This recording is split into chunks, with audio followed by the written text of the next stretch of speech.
1800 দশকের গোড়ার দিকে ইংল্যান্ডে লেমন কাস্টার্ডের কথা খুঁজে পাওয়া যায়। লেমন কাস্টার্ডকে অবশ্য যুক্তরাজ্যে কোথাও আবার লেবু দইও বলা হয়ে থাকে। তবে লেবু দই বা লেমন কাস্টার্ড যাই হোক না কেন, এর ব্যবহার মেনলি কেক, পেস্ট্রি এগুলোতেই পাওয়া যায়। লেমন কাস্টার্ড কেক বানানোর জন্য প্রথমেই কাস্টার্ডটা বানিয়ে নিই। আরে না, বাইরে থেকে কিছু আনতে হবে না, কাস্টার্ড বানানোর উপকরণ তোমার বাড়িতেই আছে। একটা ডিম, 2 চামচ butter, 1 cup sugar powder, 2 table চামচ লেবুর রস আর হাফ টেবিল চামচ গ্রেট করে রাখা কমলা লেবুর খোসা।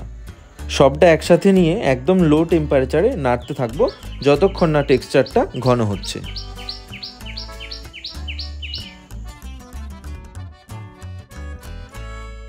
হাত কিন্তু থামালে চলবে না, প্যানে যতক্ষণ তাপ থাকবে ততক্ষণ তোমার হাত কিন্তু চলতে থাকবে, না হলে কিন্তু ডিম ভাজার মতো হয়ে যাবে।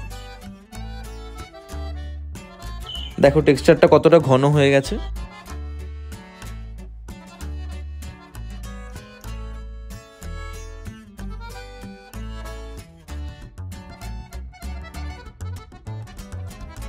আচ্ছা, এবার কেকটা বানিয়ে নিই চলো।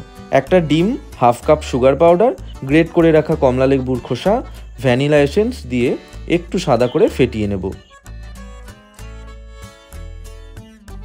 1.5 কাপ বা 1.5 হাতা ময়দা, 1 টেবিল চামচের একটু কম বেকিং পাউডার আর 1 চামচ বাটার দিয়ে একটা স্মুথ পেস্ট বানিয়ে নেব।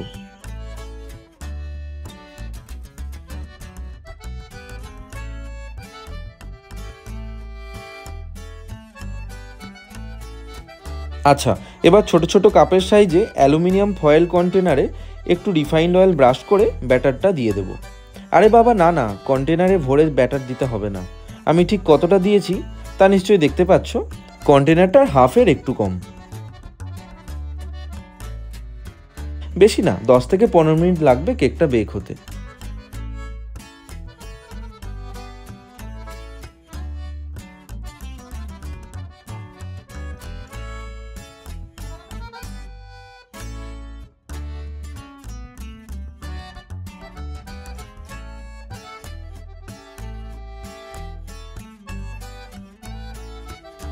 দেখেছো কতটা স্পঞ্জি হয়েছে?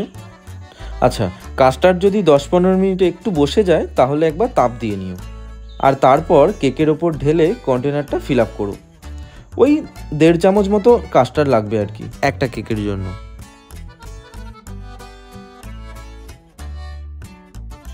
সাইড থেকে লেবুর স্লাইস দেওয়াটা অপশনাল, ওটা জাস্ট দেখতে ভালো লাগবে তাই দিয়েছি।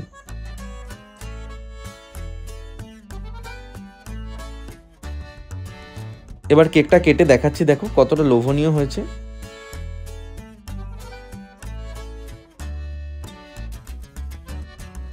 ফাইনালি ওপর থেকে একটা করে গোটা চেরি ফল দিয়ে সার্ভ করো লেমন কাস্টার্ড কাপ কেক।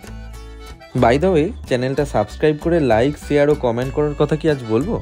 না থাক, আমার প্রতি তোমাদের ভালোবাসার কাছে ও সবগুলো বলা অন্যায়, তাই না? সবাই ভালো থাকো, সুস্থ থাকো।